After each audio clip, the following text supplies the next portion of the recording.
Hola, soy Alba Gutiérrez, tengo 32 años y soy la candidata de Ezker Anitza Izquierda Unida en Amorebieta. Soy integradora social, llevo trabajando desde los 17 años, siempre con contratos precarios, me he dedicado a la inmigración, a la igualdad y actualmente estoy en la prevención de adicciones. Amorebieta es un pueblo que está creciendo a un ritmo bastante rápido por su geografía. Nos acercamos ya peligrosamente a los 20.000 habitantes y aunque es cierto que el pueblo está bien y tiene los servicios adecuados, creo que no estamos teniendo el ritmo que debemos en la adecuación a ese ascenso de la población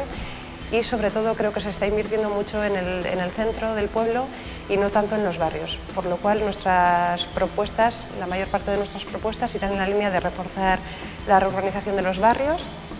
no tanto así como el centro, que ha sido en lo que se ha invertido durante los últimos 10 años. En esta última legislatura, donde también he sido concejala de nuestra agrupación de electores, Iri Ekimena, creo que hemos hecho una oposición responsable, sensata y eficaz. Hemos llevado a cabo muchas de nuestras propuestas y para esta nueva legislatura pues pretendemos seguir en la misma línea, no hacer esa oposición sistemática del no por el no, sino sentarnos a negociar con todos los grupos y conseguir siempre el consenso mayoritario, pero siempre eso pues reforzando nuestro programa que se basa en la ruralización de los barrios que se han dejado más de lado en estas últimas legislaturas y sobre todo en reforzar esos servicios públicos,